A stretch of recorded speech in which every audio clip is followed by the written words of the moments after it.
परमात्मा क्या कहते हैं?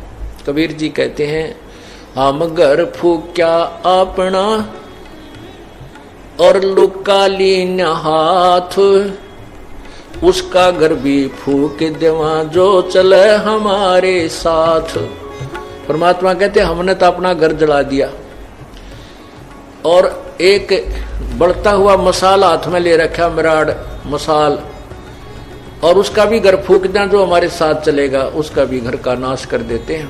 अब यहाँ इस बात को समझना है कैसे नाश करते हैं। हमारे शरीर में और ज्यादा जो मोह ममता रूपी घर किए हुए हैं ये अड़ंगा भरा है। कहते हैं जो हमने तो अपना ये घर साफ कर लिया, फूक फाक दिया, इसके अंदर जो कबाड़ भरा था, और उसका घर भी फूक दिया जो हमारे साथ, अर्थात हमारा पंथी होगा, हमारा हम सफर होगा, हमारे अनुसार जो चलेगा, उसका भी सारा कुबाड़, उसके घर के अंदर का सारा गंद जला देंगे।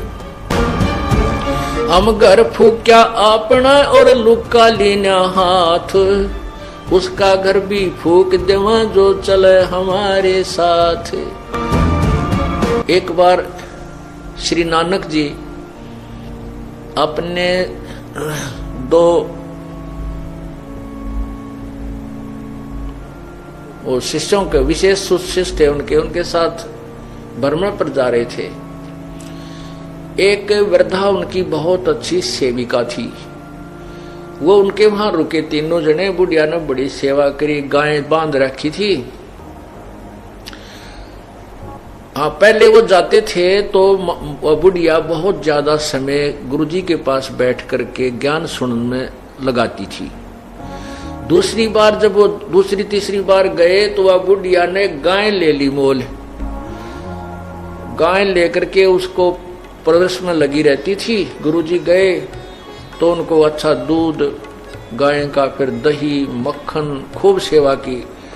और गुरुजी के पास थोड़ी बैठे, गाय के संभाल घनी करे और बैठे जब गाय की चर्चा कर दे।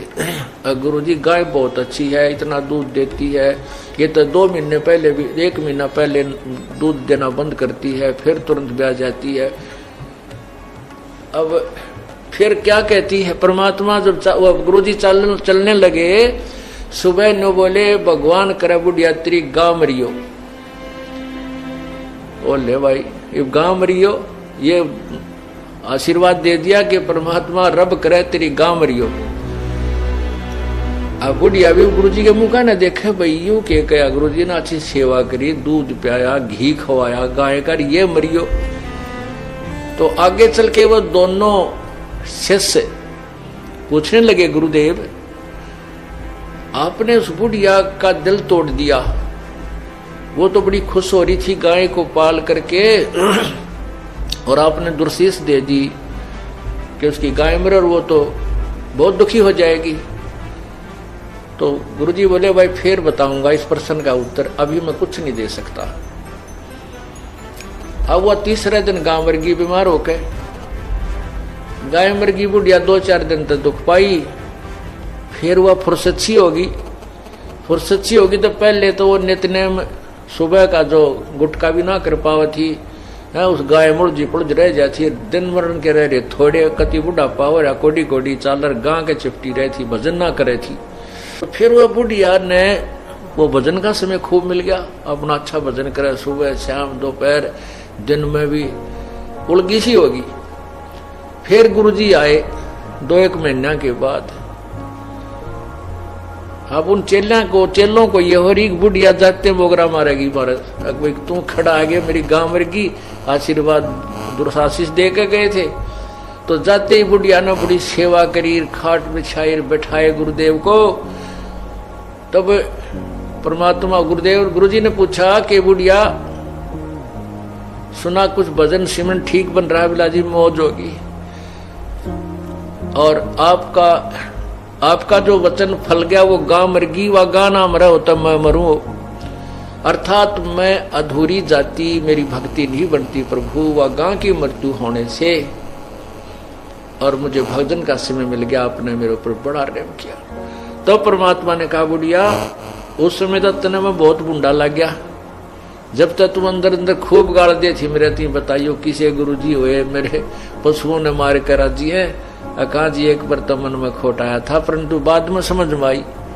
तब परमात्मा उस गुरुदेव ने बताया श्री नानक जी ने कि बुढ़िया ये काल का जाल है, ईब तेरा कौन सा पहलवान बनने का समय है, अपने 2 रोटी खा लो की सूखी भजन करे, बताई दूध मत के काटेगी के दही न फूकेगी, टाइम तेरा थोड़ा सा रह रहा है, भक्ति तू कर नहीं रही थी, सारा दिन गांव की चर्चा चल रही थी, इससे के चक्कर में रह थी, मैं भी तेरे पास डटा तो तूने सारा दिन में तो जो है ना 10% मेरी बात सुनी, 90% तू अपने झंझट में फंस रही थी।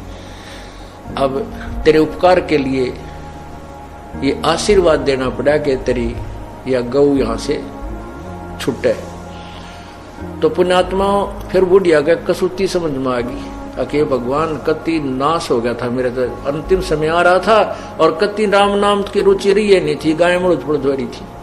तो पुण्यात्मा संत जो करते हैं वो ठीक करते हैं, भगवान जो करता है वो बहुत अच्छा करता है। उसके लिए क्या बताते हैं कि कोट जन्म तन भर मत होगे, कुछ ना हाथ लगा रे, कुकर सुकर खरबा बोरे कौआ हंस वगारे, कोटि जन्म तू राजा की न मिटी न मन की आशा, और भिक्षक होकर दर दर घूम लिया, ये मिला ना निर्गुण रासा। इंद्र कुबेर इसकी पदवी ब्रह्मा वरुण जन्मराया, और विष्णुनाथ के लोक को जाके फिर भी उल्टा आया। अब उस माई का यह बात समझ में आई तो वो घनी खुश होगी, नवली बेटा तक गया सो यो तो दुख मेरा भेद है, ये चारों वेद मेरा गुणगान करते हैं। लेकिन उस समय भगवान की वाणी का हमें भरोसा हुआ नहीं, क्योंकि हम उन अज्ञानियों को मैं ऋषि मानने थे।